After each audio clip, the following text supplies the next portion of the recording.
इस वीडियो में हम देखेंगे क्वेश्चन नंबर 23 से क्वेश्चन नंबर 26 तक, यानी कि सेक्शन नंबर डी और ई के क्वेश्चन।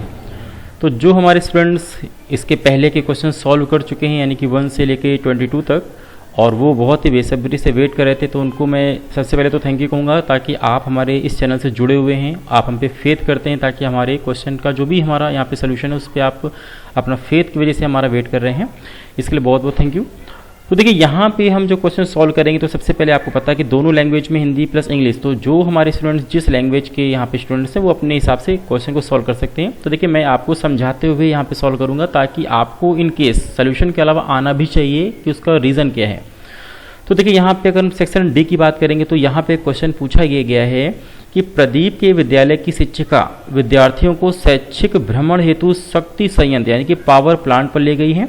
शिक्षिका महोदय ने बताया कि भाई प्रत्यावर्ती धारा के रूप में विद्युत ऊर्जा का प्रेषण इतनी लंबी दूरियों तक शहरों में किया जाता है। तो प्रत्यावर्ती धारा को उच्च वोल्टता तक उठाया जाता है, तथा शहरों में जब ग्राही स्थानों पर पहुंचता है तो उसको क्या करते हैं, निम्न वोल्टता को घटाया जाता है। इसके परिणाम स्वरूप ऊर्जा की हानि बहुत कम होती है।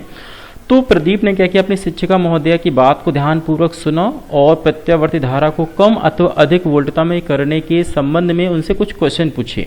अब देखिए क्या क्वेश्चन पूछे, वो लिखा हुआ है कि पहला क्वेश्चन उसने पूछा कि प्रत्यावर्ती वोल्टता को उच्च तथा निम्न मान तक परिवर्तित करने की युक्ति का नाम लिखना है, और इस युक्ति में शक्ति 6 के कारणों का उल्लेख करना है, और प्रदीप और शिक्षिका महोदया प्रत्येक द्वारा प्रदर्शित 2 मूल्यों को उल्लेख करना है। अब देखिए सेम क्वेश्चन इंग्लिश में यहाँ बना हुआ है कि the teacher of Pradeep's school took the students to the power plant for an educational tour. The teacher said that in the form of alternating current, the transmission of electrical energy is done in cities for such long distances. The alternating current is raised to higher voltage and voltage are reduced to operate the devices at the respective locations in cities. This results in very little loss of energy. Pradeep listened carefully to the teacher and asked her questions about using the alternating current in more or less voltage. अब same question उसने क्या arise किया, the name the device to convert the alternating voltage to higher और lower value, और second इसने कहा है कि mention the cause of power loss in the device, और लास्ट में कह रहा है कि mention the 2 values displayed by Pradeep and the teacher. तो देखिए सबसे पहले जो फर्स्ट क्वेश्चन था कि भाई ऐसी कौन सी डिवाइस है जो हायर को लो या लो को हायर में कन्वर्ट करती है, वो हमारी है ट्रांसफॉर्मर। तो हमारे हिंदी मीडियम वाले बच्चे लिखेंगे द प्रत्यावर्ती वोल्टता को उच्च तथा निम्न मान तक परिवर्तित करने की जो युक्ति वो हमारी है ट्रांसफॉर्मर। अब ट्रांसफॉर्मर में आपको पता है कुछ लॉस होते हैं, कुछ हानियाँ होती, कौन कौन सी होती है। देखिए पहली होती है ताम्र हानि।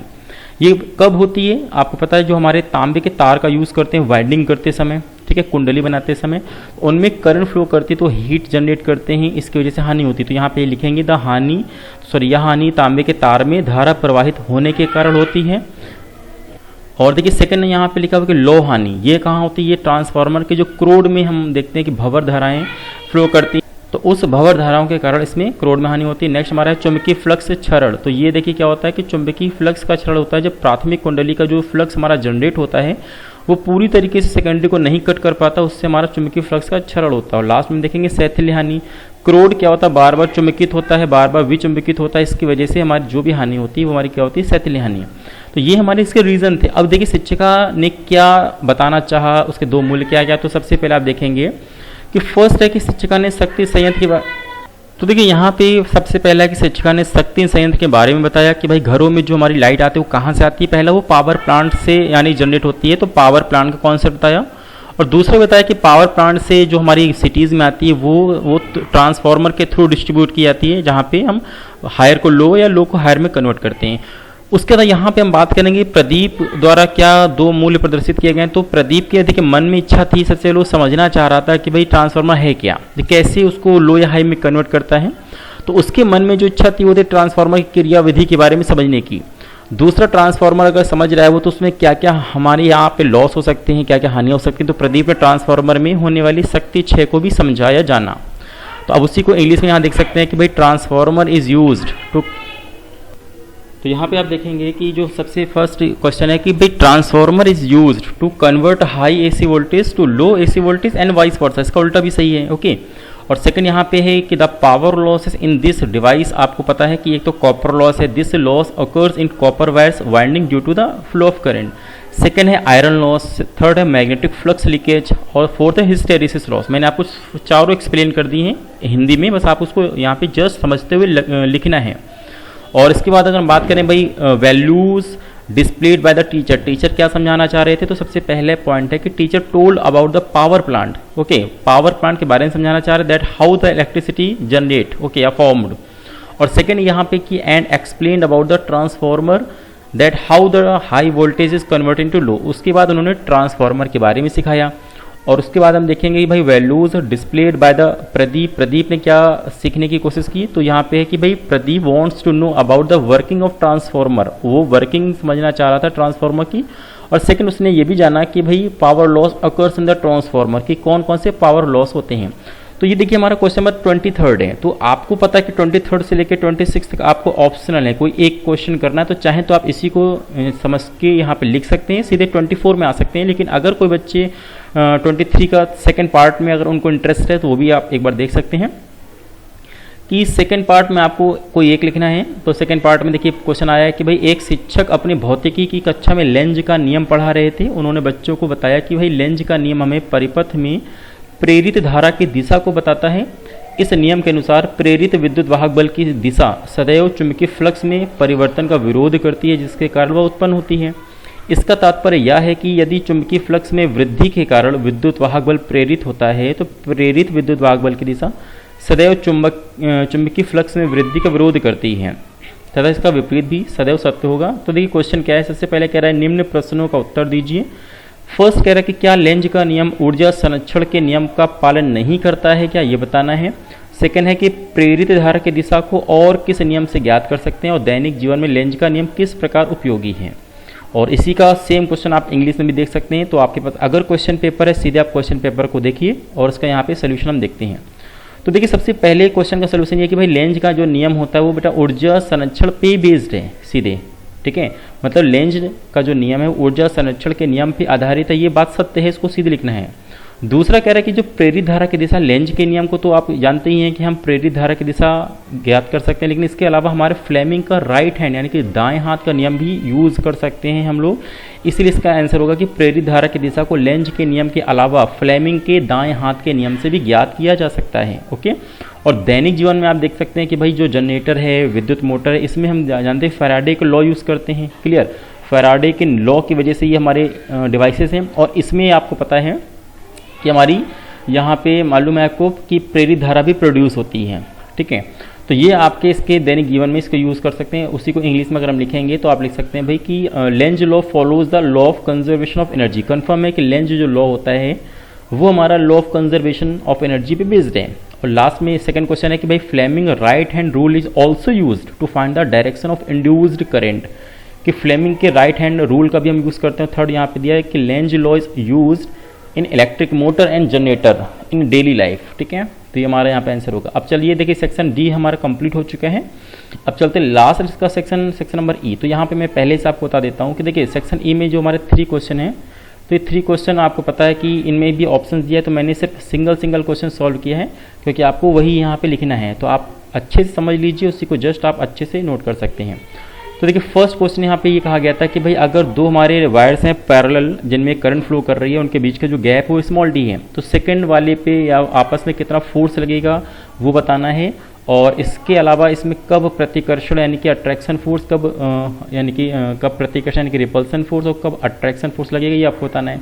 तो देखिए आपको पता है कि जब भी किसी वायर में करंट फ्लो करती है तो उसके सराउंडिंग में क्या होता है कि मैग्नेटिक फील्ड आ जाता है, ठीक है। तो यहाँ पे क्योंकि दोनों वायर में करंट फ्लो कर रही है तो इसका मतलब ये हुआ कि फर्स्ट वाले भी एक मैग्नेटिक फील्ड जनरेट करेगा, सेकंड वाला भी करेगा। तो जो फर्स्ट वाला वायर मैग्नेटिक फील्ड जनरेट करेगा सेकंड वाले वायर के लिए, वो हम यहाँ पे लिख सकते हैं। देखिए लिखा हुआ है कि the magnetic field due to the first wire on the second. Okay, ये आपको पता है कि ये भी एक कॉन्सेप्ट है, ठीक है। आपको बुक में या मैं एक कॉन्सेप्ट में यहाँ पढ़ाता हूँ, आपको मालूम है। तो यहाँ पे जो मैग्नेटिक फील्ड जनरेट करेगा वो कितना होगा, B1 = μ0/4π2I1/d। ये आपका मैग्नीट्यूड है, उसकी डायरेक्शन क्या होगी, वो डायरेक्शन होगी कि हमारा जो भी पेपर है इसके प्लेन के अंदर की तरफ। ये लिखा हुआ है कि दिशा कहाँ पे होगी, कागज तल के भीतर, ठीक है, inside the plane of paper. तो जब मैग्नेटिक फील्ड आपको मिल गया तो आपको सीधे पता है कि जब भी किसी मैग्नेटिक फील्ड में अगर हम किसी भी करंट कैरिंग वायर को रखते हैं तो उसमें एक फोर्स लगता है। तो फोर्स क्या होगा, तो लिखा हुआ the force is F equal to I B L sine theta होता है। लेकिन क्योंकि हम सेकंड वाले वायर पे फोर्स निकाल लें तो आपको लिखना होगा I2B1L साइन थीटा, थीटा की वैल्यू 90 डिग्री होगी, क्योंकि आपको पता है करंट ऊपर जा रही है, हमारा जो मैग्नेटिक फील्ड है वो अंदर की तरफ है, तो आपस में 90 डिग्री बना रहे हैं। तो जैसे यहाँ पे लिखेंगे तो फाइनली देखिए हमारे पास रिजल्ट आ गया F equal to I2 bracket में mu naught upon 4 pi two I1 upon d और ब्रैकेट के बाहर L। अब यहाँ पे आप देख सकते हैं कि इसको हम अगर अरेंज करें L को F अपॉन L यहाँ पे लेके आते हैं, क्योंकि हमको एकांक लंबाई में पूछा गया है। तो F upon L equal to बचेगा mu naught upon 4 pi two I1 I2 upon d. तो सीधे आप यहाँ लिख सकते हैं। अब इसके बाद ये बताना है भाई कब अट्रैक्टिव कब रिपल्सिव लगेगा। तो आप सीधे ध्यान दीजिएगा, अगर दोनों हमारे वायर में करंट की जो डायरेक्शन वो सेम है, ठीक है, तो हमेशा अट्रैक्शन फोर्स लगेगा। तो ये लिखा हुआ है कि if the direction of current will same in both wire then the force is attractive. ये बात आप सुन भी रहे हैं, देख भी रहे हैं, याद रखिएगा।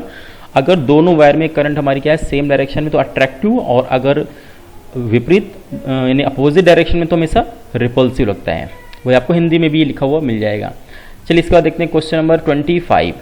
अब 25 क्वेश्चन में आपसे कहा गया था कि अगर हमारे पास कोई एक लेंथ का वायर है जिसके ऊपर हम चार्ज देते हैं, तो कह रहा है कि यहाँ पे बताइएगा कि जो इसके आर डिस्टेंस में कोई इलेक्ट्रिक फील्ड होगी वो आपको उसका व्यंजक निकालना है, एक्सप्रेशन निकालना है भाई आर डिस्टेंस पे इलेक्ट्रिक फील्ड का। और ये भी बताना है कि जो इलेक्ट्रिक फील्ड होती है वो आर के इन्वर्सली प्रोपोर्शनल है, व्युत्क्रमानुपाती। तो सबसे पहले आप ये देखिए कि ये हमारा कहीं ना कहीं गॉस थ्योरम पे बेस्ड है।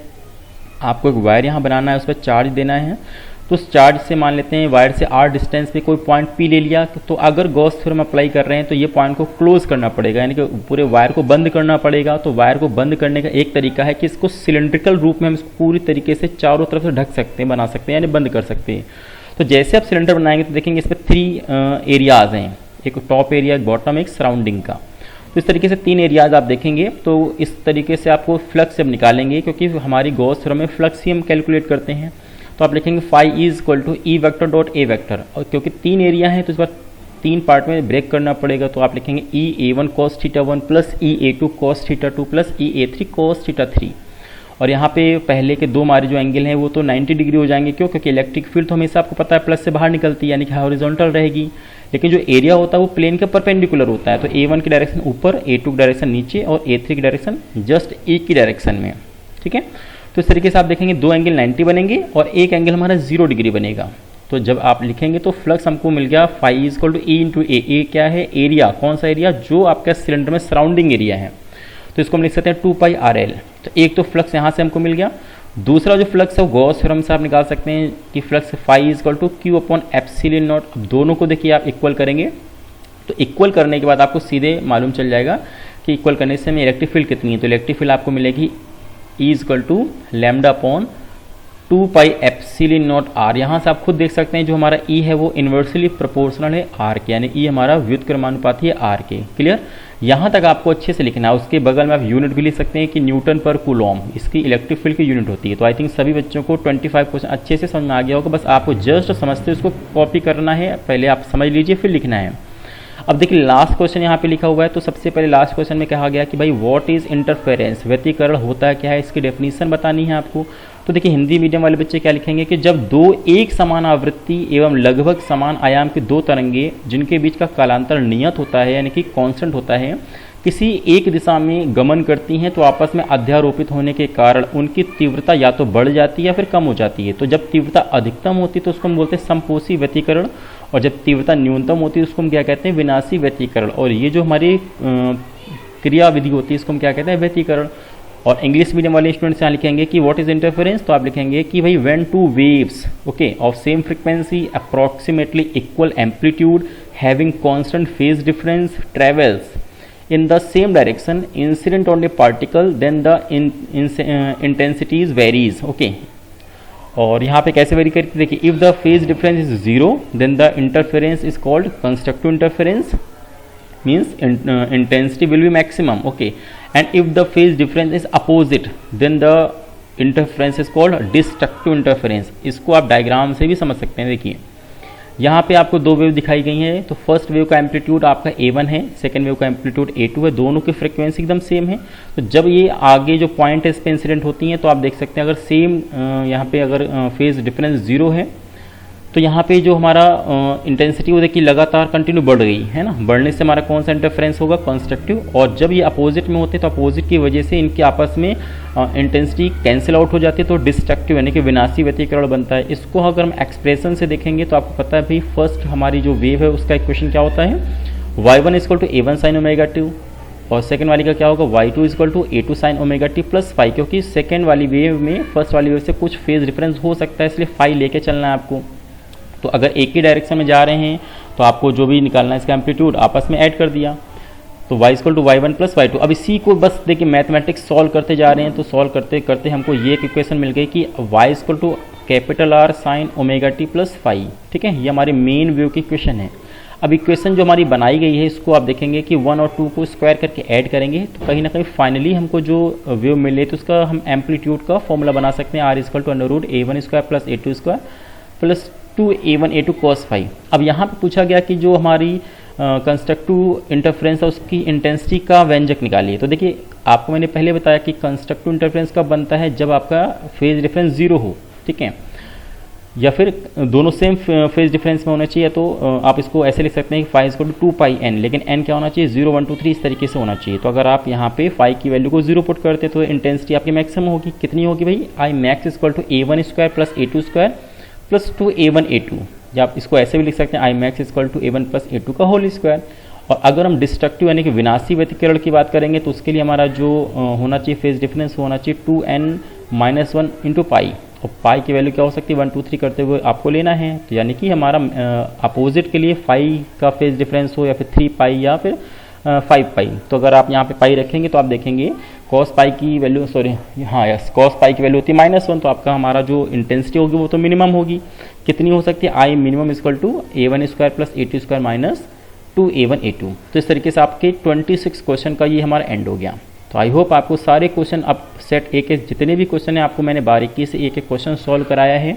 सभी क्वेश्चन को दोनों लैंग्वेज में सॉल्व कराया है। इसके अलावा आपको समझाते हुए मैंने केवल यहाँ पे आपको सोल्यूशन नहीं दिया बल्कि एक्सप्लेन भी किया ताकि आपको समझ में आ जाए। फिर भी अगर कोई डाउट रहता है तो प्लीज़ आप ज़रूर कमेंट बॉक्स में कमेंट करें और अपने डाउट को पूछ सकते हैं, या फिर अगर आप हमसे जुड़ना चाहते हैं, अगर आपको हमारा यहाँ पे यानी वीडियोस पसंद हैं, अच्छे लगते हैं, आपको पढ़ाने के तरीका पसंद है, तो कन्फर्म है आप अपने छोटे भाइयों को भी कह सकते हैं हमसे हमारे चैनल से ऐड हो सके, या हमसे अगर आगे भी यहाँ पे जुड़े रहना चाहते हैं तो प्लीज़ हमारे चैनल पे बने रहें। तो मिलते हैं नेक्स्ट वीडियो में, तब तक के लिए बहुत बहुत थैंक यू।